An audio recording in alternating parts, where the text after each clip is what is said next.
남편과의 결혼 생활은 언제부턴가 온기가 사라지며 서로 대화도 줄어들며 차갑게 식어갔다. 처음부터 이랬던 건 아니었다. 한때 그는 누구보다 다정한 사람이었다. 내가 지쳐 보일 때면 말없이 어깨를 감싸 안아주던 손길, 사소한 이야기에도 귀를 기울이며 짓던 그 부드러운 미소가 여전히 내 기억 한 구석에 선명히 남아 있었다. 그래서 그가 변해가는 과정은 더 아프고 낯설었다. 아이들이 자라나며 우리의 손을 조금씩 떠나갈 무렵 남편은 서서히 다른 사람이 되어갔다. 밖에서 쌓인 피로와 무게 때문이었을까? 언제부턴가 그의 다정함이 머물던 자리에는 날카롭고 신경질적인 반응들만 들어차기 시작했다. 이제 그는 퇴근하고 돌아와 집안에 머리카락 한 올이라도 보이면 눈을 부릅뜨고 나를 쏘아붙였다. 한 달 생활비를 던져주듯 건네며 낭비벽이 심하다는 타박을 일상처럼 늘어놓는 그를 보며 나는 생각했다. 내가 알던 그 다정했던 남자는 어디로 사라진 걸까? 나를 한 명의 인격체가 아닌 그저 집안을 굴리는 소모품 정도로 취급하는 그의 변해버린 태도는 숨막히는 아파트 안에서 나를 서서히 질식하게 만들었다. 과거에 따뜻했던 기억이 깊었던 만큼 변해버린 현실이 주는 권태와 무관심은 더 무겁게 내려앉았다. 이제 나는 그가 신경질을 부려도 상처받거나 되받아치지 않는다. 그저 그 다정했던 사람은 정말 기억 속에만 존재하는구나 하는 깊은 쓸쓸함과 함께 그를 향한 마음을 조용히 접어둘 뿐이다. 우리의 거리는 돌이킬 수 없을 만큼 점점 멀어져 가고 있었다. 그러다 대학 졸업 후 15년 만에 아파트 상가 앞에서 우연히 동창인 정우와 마주쳤다. 커다란 청소 용구를 들고 땀을 뻘뻘 흘리며 수입 청소기를 홍보하던 그의 처량한 모습에선 삶의 팍팍함이 묻어났지만 그 둥글고 푸근한 눈빛만큼은 그대로였다. 오직 그의 실적을 올려주기 위해 내 분수에 넘치는 할부로 청소기를 구입했던 그날. 이후 정우는 내 메마른 일상에 가랑비처럼 스며들었다. 할부 서명을 한 지 사흘 뒤 정우는 무거운 시연용 가방을 들고 우리 집 문을 두드렸다. 계약된 청소 서비스를 이행하기 위해서였다. 남편이 출근하고 아이가 학교에 간 고요한 오전, 거실에는 거친 기계음과 정우의 가쁜 숨소리만 울려 퍼졌다. 살집 좋은 몸으로 이마에 땀을 훔쳐가며 침대 구석구석을 밀어내는 그의 모습에선 지독한 삶의 무게가 느껴졌다. 미안하다, 영석 엄마. 오랜만에 만난 동창한테 장사나 해먹고. 아니야, 정우야. 어차피 필요했던 거야. 기운내. 나는 그에게 줄 차를 끓였다. 식탁에 마주 앉아 건넨 따뜻한 녹차 잔을 만지며 정우는 유통업에 손을 댔다가 실패해 신용불량자 직전까지 몰렸던 자신의 구차한 현실을 털어놓았다. 남편 앞에서는 늘 기죽어 살며 한푼 아쉬운 소리도 못하던 내가 이상하게도 그의 팍팍한 실패담 앞에서는 마음의 빗장이 스르륵 풀렸다. 나도 모르게 독사 같은 남편의 잔인한 말들을 고백하며 눈시울을 붉혔다. 말없이 내 이야기를 들으며 정우는 탁자 위에 놓인 내 손을 조심스럽게 감싸주었다. 거칠고 투박했지만 남편의 냉대 속에서 얼어붙어 있던 내 손을 녹이기엔 충분할 만큼 두툼하고 따뜻했다. 그 기묘한 온기가 뇌리를 강렬하게 스쳤다. 그날 이후 정우는 사후 관리라는 명목으로 일주일에 한 번씩 정기적으로 우리 집을 찾았다. 점차 청소기 시연 시간은 줄어들었고 거실 소파에 앉아 나누는 은밀한 대화 시간이 늘어갔다. 정우는 올 때마다 내가 좋아하는 달콤한 디저트나 소소한 꽃 한 송이를 남편 몰래 가방에서 꺼내 건넸다. 남편에게 단 한 번도 받아보지 못한 다정한 배려에 나는 아이처럼 설렜다. 어느 날 남편이 늦는다는 목요일 저녁, 정우가 아파트 단지 뒤편 한적한 골목에 차를 대고 기다렸다. 쓰레기를 버리러 간다는 핑계로 집을 나선 나는 자연스럽게 그의 차 조수석에 올라탔다. 좁고 어두운 차 안, 낡은 시트 냄새와 정우의 은은한 스킨 향이 뒤섞여 묘한 긴장감을 자아냈다. 너만 보면 마음이 아파. 그렇게 예쁘던 애가 왜 이렇게 시들어가는지. 정우의 나직한 목소리가 내 뺨을 스쳤다. 그의 따뜻한 손가락이 내 눈가에 맺힌 눈물을 닦아내더니 이내 내 어깨를 깊숙이 감싸 안았다. 남편의 폭언에 멍들었던 가슴이 그의 품 안에서 거칠게 요동쳤다. 그것이 파멸의 늪으로 걸어 들어가는 신호탄인 줄 알면서도 나는 그 다정한 지옥을 거부할 수가 없었다. 남편을 속이는 일은 처음엔 심장이 터질 것처럼 죄책감이 밀려왔지만 횟수가 거듭될수록 지독할 정도로 정교해졌고 그 수위는 날로 대담해졌다. 정우와의 본격적인 밀회가 시작되자 나는 스마트폰의 보안부터 철저하게 뜯어고쳤다. 정우의 연락처는 흔한 마트 지점장의 이름으로 위장했고 주고받은 카카오톡 메시지는 만남이 끝나는 즉시 대화방 자체를 삭제했다. 남편이 잘 보지 않는 금융 앱에 숨겨진 계좌를 통해 데이트 비용을 철저히 현금으로만 인출했다. 자기야, 아이들 학원 스케줄 때문에 오늘 좀 늦을 것 같아. 저녁은 냉장고에 찌개 끓여놨으니 데워 먹어. 남편의 의심을 원천 봉쇄하기 위해 가정생활도 완벽하게 연기했다.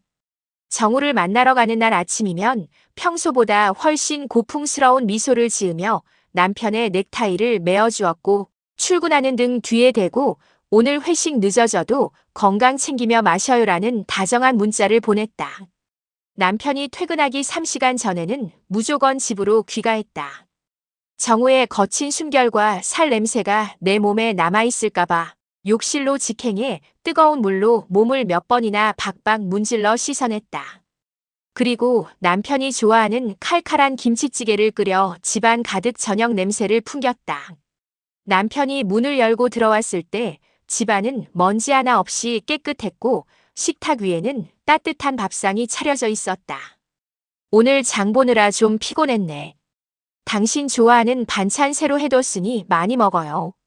정우와 모텔방의 차가운 시트 위에서 살을 섞고 온 지 불과 몇 시간 만이었다. 아무것도 모른 채 수저를 드는 남편의 야윈 얼굴을 바라보며 나는 내 완벽한 두 얼굴이 주는 기묘한 승리감과 짜릿한 해방감에 숨막히는 전율을 느꼈다. 주말에는 일부러 남편이 좋아하는 반찬들을 몇 종류씩 새로 만들어 냉장고를 채워두었다.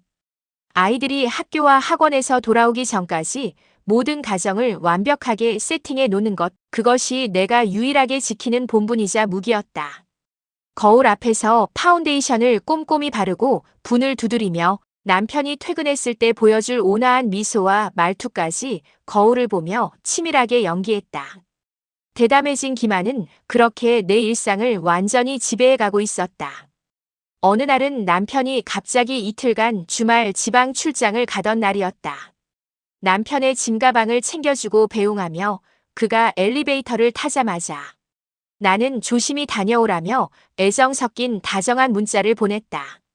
그리고 현관문이 닫히기 무섭게 정우에게 전화를 걸었다. 남편의 부재는 곧 우리들의 완벽하고 대담한 무대가 되었다.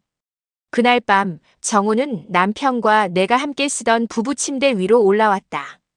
남편의 스킨 향이 미세하게 남아있는 방 안에서 나는 정우의 거친 숨결을 온몸으로 받아냈다. 정우의 두툼한 손이 내 옷을 거칠게 찢어발기듯 벗겨낼 때 묘한 해방감과 함께 심장이 터질 듯한 죄악감이 뇌리를 찔렀다. 남편의 베개를 베고 누워 정우의 뜨거운 살덩이와 땀방울을 받아내는 행위는 극도의 쾌감을 선사했다. 정우는 내 허리를 단단히 움켜쥔 채 짐승처럼 밀어붙였고 나는 남편의 공간을 더럽히고 있다는 짜릿한 배덕감에 신음소리를 삼키며 그의 목을 꽉 끌어안았다. 살과 살이 사정없이 부딪히는 노골적인 마찰음이 고요한 안방을 가득 채웠다. 남편의 흔적이 남은 공간에서 벌어지는 정사는 그 어떤 모텔보다 우리를 거칠고 흥분되게 만들었다. 또 다른 날에는 마트에서 장을 본다는 핑계로 정우의 낡은 승용차 조수석에 올라탔다. 남편의 의심을 피하기 위해 카트에 가득 담긴 식료품들을 미리 사진으로 찍어 전송해 둔 뒤였다. 하지만 그날은 모텔로 갈 시간조차 아까울 만큼 서로에게 굶주려 있었다. 정우는 차를 마트 주차장 가장 구석진 음영구역에 대고는 시트를 뒤로 거칠게 젖혔다. 대낮에 열기가 가득한 차 안에서 우리는 이성을 잃었다. 정우는 내 스커트를 허리까지 걷어 올리고 속옷을 단숨에 끌어내렸다. 조수석 좁은 공간에서 정우의 묵직한 체구가 내 위를 덮쳤고 썬팅된 창문 너머로 사람들이 지나다니는 소리가 들릴 때마다 온몸의 세포가 곤두섰다. 정우가 내 허벅지를 거칠게 벌리고 거칠게 파고들자 차체가 들썩거리며 찌그덕대는 소리를 냈다. 발각될지도 모른다는 극도의 공포가 오히려 지독한 흥분제가 되어 아래를 가득 적셨다. 정우의 거친 피스톤 운동에 맞춰 내 가슴이 사정없이 흔들렸고 터져 나오려는 비명을 입술을 깨물어 막았다. 정우가 내 몸 깊은 곳에 뜨거운 흔적을 쏟아내며 사정할 때 내 휴대폰 진동이 거칠게 울렸다. 화면에 뜬 이름은 남편이었다. 정우는 땀에 젖은 채 여전히 내 몸속에 자신을 묻은 채 숨을 죽이고 있었고 나는 가쁜 숨을 억누르며 전화를 받았다. 자기야. 지금 마트 계산대 줄이 너무 길어서 정신이 없네. 금방 장 보고 집으로 갈게. 수화기 넘어 남편의 건조한 목소리를 들으며 나는 정우의 어깨를 손톱으로 짓누르며 소리 없는 희열을 만끽했다. 완벽하게 남편을 속였다는 짜릿한 해방감과 쾌감에 온몸이 부르르 떨렸다. 며칠 뒤에는 남편이 거실 소파에 앉아 TV를 보고 있는 와중에 기만이 행해졌다. 나는 안방 욕실에 들어가 일부러 샤워기 물을 세게 틀어놓았다. 물소리가 욕실을 채우는 사이 나는 거울 앞에 나체로 서서 온몸에 남아있는 정우의 손자국과 붉은 우열들을 어루만졌다. 허벅지 안쪽에 여전히 정우의 정액이 말라붙어 끈적거리는 느낌이 남아있었다. 나는 스마트폰을 켜고 정우에게 내 나체 사진과 함께 메시지를 보냈다. 오늘 당신이 거칠게 안아줘서 온몸이 다 저려. 정말 꿈만 같았어. 사랑해. 곧바로 정우에게서 당장이라도 다시 내 안으로 들어가고 싶다는 가학적이고 노골적인 답장이 돌아왔다. 아래가 다시 찌르르하게 떨어지는 것을 느끼며 대화창을 깨끗이 지웠다. 대담하게 몸을 대충 씻고 가운만 걸친 채 욕실 문을 열고 나왔을 때 남편은 여전히 무표정한 얼굴로 화면을 응시하고 있었다. 방금 전까지 자기가 보는 앞에서 아내가 다른 남자의 아이를 배기라도 할 듯 난잡한 문자를 주고받았다는 것은 꿈에도 모른 채였다. 남편의 그 멍청하고 무능한 모습을 내려다보며 나는 묘한 우월감마저 느꼈다. 내 완벽한 두 얼굴 뒤에 숨겨진 추악하고 음탕한 분류는 그렇게 날로 위험 수위를 넘나들며 대담해져 갔다. 하지만 완벽한 기만은 존재할 수 없었다. 쾌락에 취해 대담해질수록 겉으로 완벽해 보이던 알리바이에는 치명적인 균열이 가고 있었다. 마트 영수증에 찍힌 마감 시간과 내 통화. 기록 속 기지국 위치가 수킬로미터씩 미세하게 어긋나기 시작한 것이 화근이었다.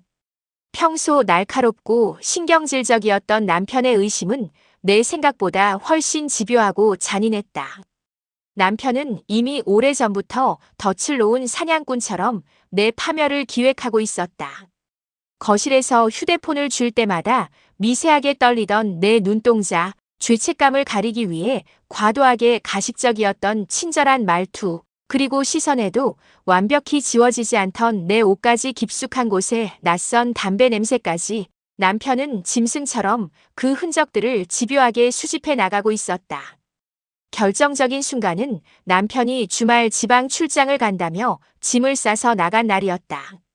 나는 남편이 완전히 멀어졌다고 확신하며 아이 친구 엄마들과 교회로 바람을 쐬고 오겠다고 뻔뻔하게 거짓말을 한 뒤 세상에서 가장 야사스럽고 화려한 속옷과 옷을 챙겨 입고 집을 나섰다. 미치도록 달콤한 해방감에 취해 뒤편에서 나를 미행하는 남편의 차갑게 가라앉은 시선은 전혀 눈치채지 못한 채였다. 대낮부터 정우의 차에 올라탄 나는 조수석에서부터 그의 바지춤을 내리며 은밀한 손장난을 쳤고 우리는 굶주린 짐승들처럼 교회의 한적한 무인텔로 미친 듯이 미끄러져 들어갔다. 무인텔 방 안의 열기는 가히 난잡했다.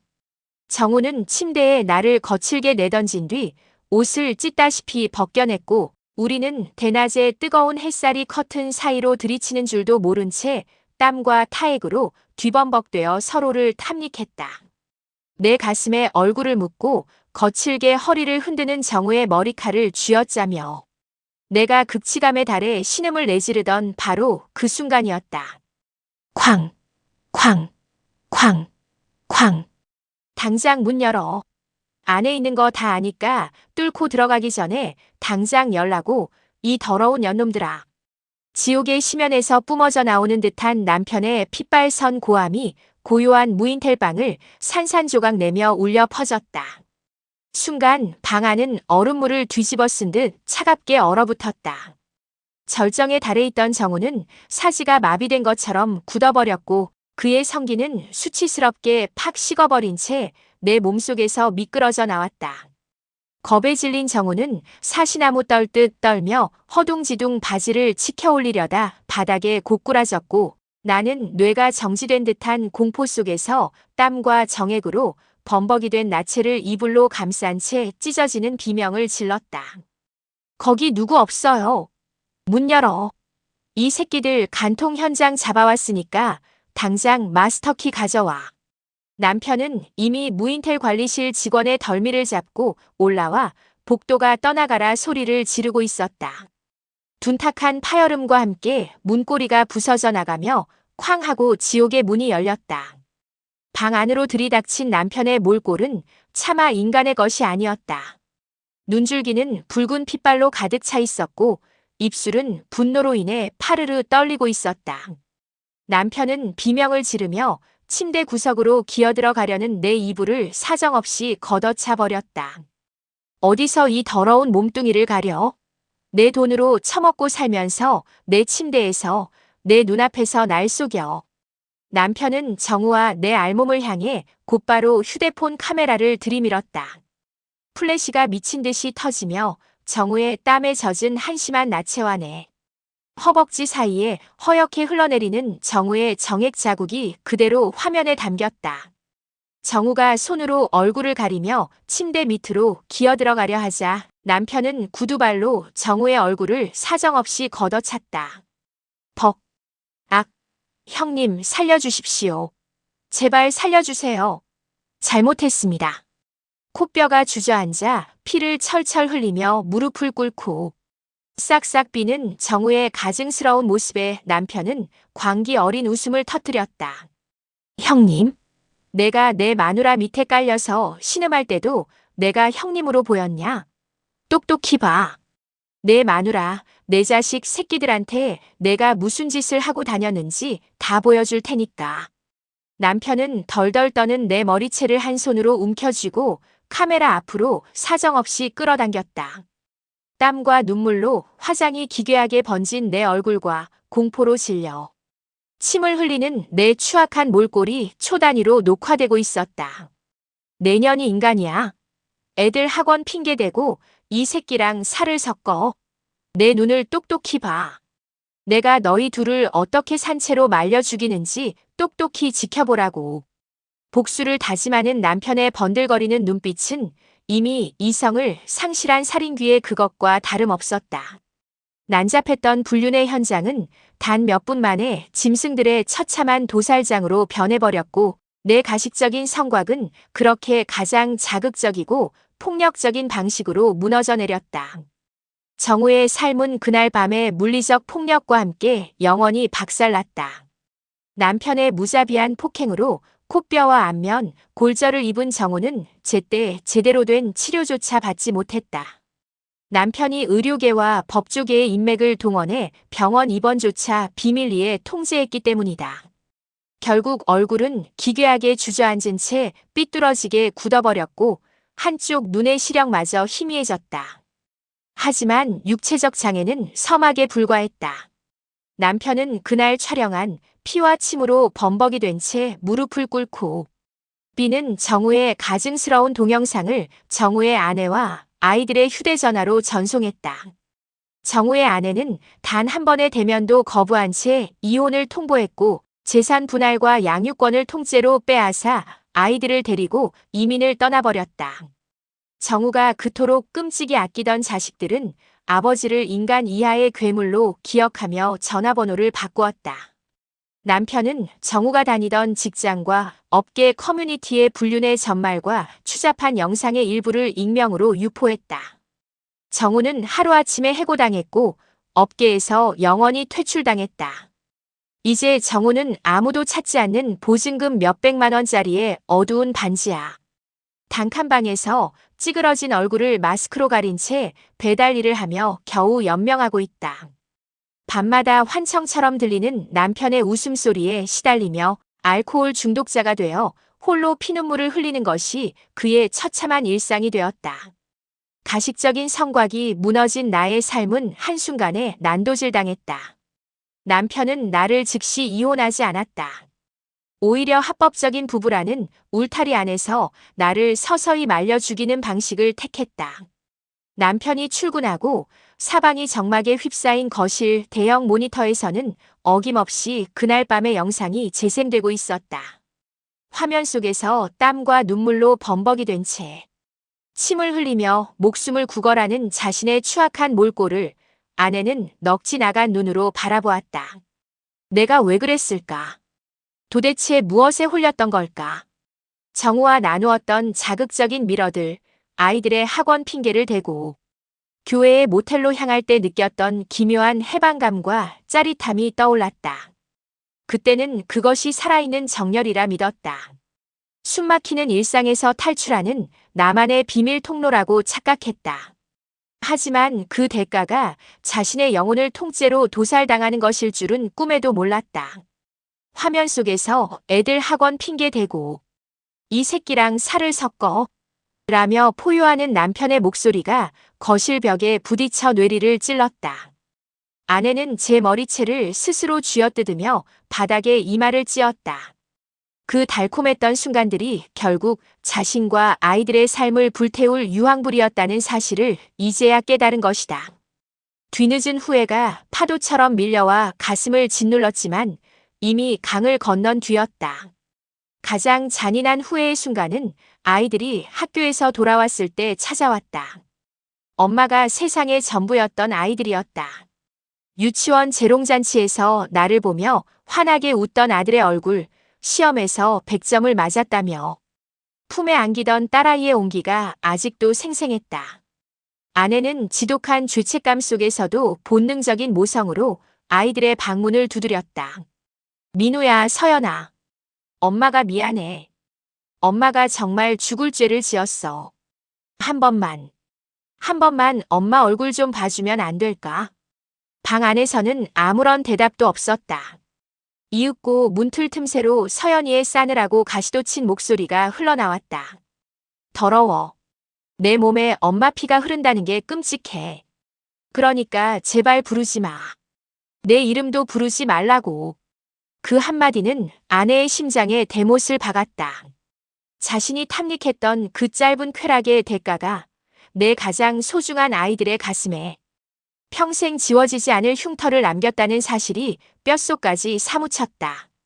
아이들의 삶을 송두리째 더럽힌 장본인이 바로 자신이라는 자책감에 아내는 문틀을 붙잡고 피를 토하듯 소리 죽여 오열했다.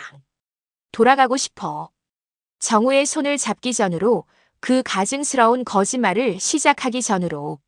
제발 1년 전으로만 돌려줘. 아무리 가슴을 쥐어뜯고 벽에 머리를 부딪혀도 시간은 야속하게 흐를 뿐이었다. 모든 것을 빼앗기고 이혼 서류에 도장을 찍은 뒤 연고도 없는 허름한 달방으로 쫓겨난 첫날 밤. 아내는 불도 켜지지 않는 차가운 방구석에 무릎을 안고 웅크려 앉았다. 창문 너머로 보이는 화려한 도시의 불빛들이 한때 자신이 누렸던 평온한 가정을 상기시켰다. 따뜻한 저녁 밥상, 남편의 무덤덤하지만 다정했던 말 한마디, 아이들의 웃음소리. 그 당연하고 평범했던 행복이 사실은 지상 최고의 천국이었음을 그것을 내 손으로 파괴하고 나서야 뼈저리게 알게 되었다. 내가 미쳤었지. 내가 내 손으로 지옥을 팠어. 지독한 한기와 굶주림 속에서 아내는 눈물을 흘려보냈지만 이제 그 눈물에는 슬픔조차 남아있지 않았다. 오직 가식과 탐욕으로 쌓아 올린 성곽이 무너진 자리에 남은 썩어 문드러진 후회의 악취뿐이었다. 매일 밤 가위 눌림처럼 찾아오는 남편의 번들거리는 눈빛과 아이들의 멸시. 어린 시선 속에서 아내는 영원히 끝나지 않을 후회의 형벌을 받으며 서서히 말라 죽어가고 있었다. 구독, 좋아요 부탁드립니다. 고맙습니다.